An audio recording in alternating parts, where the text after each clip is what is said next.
The death toll from the explosion and fire at the R.M. Palmer chocolate factory in the U.S. state of Pennsylvania has risen to 7. This was reported by ABC News TV channel on March 27 with reference to police and local authorities. 7 people were killed and several others injured in an explosion at a chocolate factory in West Reading on Friday, the report said.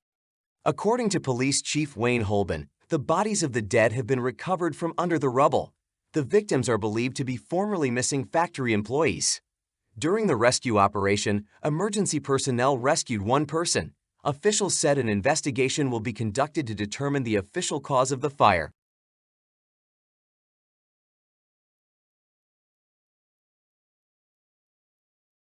US President Joe Biden couldn't find his way off the stage after a joint press conference with Canadian Prime Minister Justin Trudeau on March 24 in Ottawa. Video of the event was broadcast by CTV News. Thank you.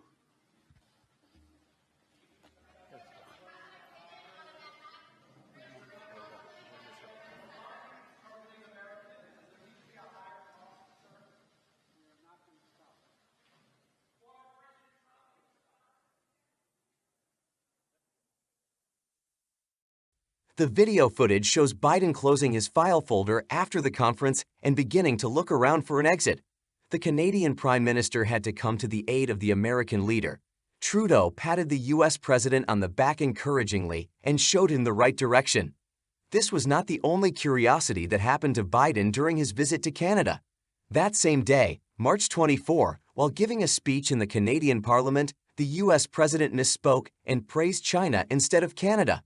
The American leader intended to praise his northern neighbor for agreeing to accept 15,000 more migrants a year from Latin America in return for the U.S. agreeing to support Canada in deporting those found to have entered the country illegally. Instead, he expressed gratitude to China. That feeds exploitation and human trafficking. So today, I applaud China for stepping up. I applaud Canada. You can tell what I'm thinking about China. I won't get into that yet. I applaud Canada for stepping up with similar programs, opening new legal pathways.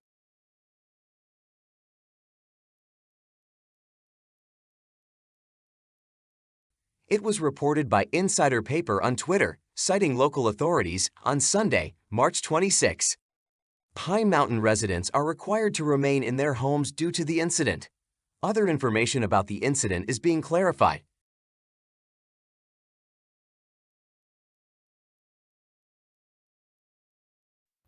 U.S. President Joe Biden signed an emergency order in the state of Mississippi, where there was a devastating tornado. This was announced by the White House press office on March 26. Biden declared an emergency in Mississippi and ordered federal assistance to supplement local recovery efforts in areas affected by the March 24 to 25, 2023 tornado, the release said.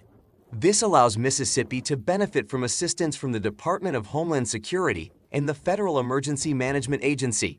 Assistance could include grants for temporary housing and home repairs, low-cost loans to cover uninsured property losses, and other programs to help recover from a disaster.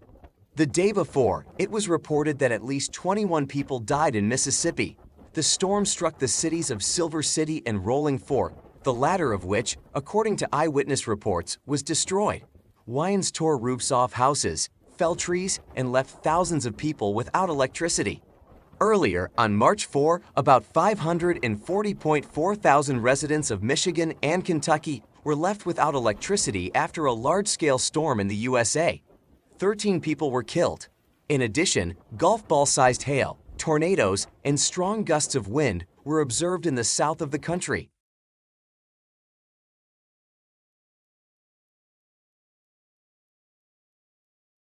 Former U.S. President Donald Trump did fear a probable arrest because of leaks. This was stated by his lawyer Joe Tacopina in an interview with NBC on Sunday, March 26. According to the lawyer, the reason for the fear were leaks from the district attorney's office in New York. For example, the former president was told that on Monday, March 20, representatives of the U.S. Secret Service held a meeting with police officers about the logistics of bringing Trump to court. Then, of course, there were a lot of rumors about being indicted the next day, So he just, I think, assumed, based on those leaks, that the arrest was going to happen. It's not about making it up, and he certainly doesn't want to be arrested, Tacopina revealed. On March 18, Trump revealed that the Manhattan District Attorney's Office said he would be detained on March 21. The former U.S. chief claimed that the decision to arrest was made by the corrupt and incredibly politicized office of the Manhattan District Attorney. Trump stressed that he did not commit any crimes and urged his followers to challenge future charges if he is arrested. This is an old criminal case of bribery to cover up a scandal involving porn star Stormy Daniels.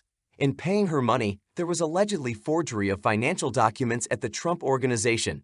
In 2016, Trump's lawyer Michael Cohen sent Daniels €130,000 to keep her quiet about her affair with the billionaire in 2006. The woman intended to go on television shortly before the polls opened. Donald Trump later warned of disastrous consequences because of the allegations against him. On his Truth Social page, the former American leader wondered what kind of person could accuse the president of the country, who won the most votes in the election in history.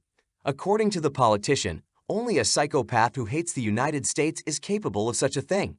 On March 20, the director of the Franklin Roosevelt Foundation for the Study of the United States, MSU, Americanist Yuri Ragulev, told Izvestia that Trump's innocence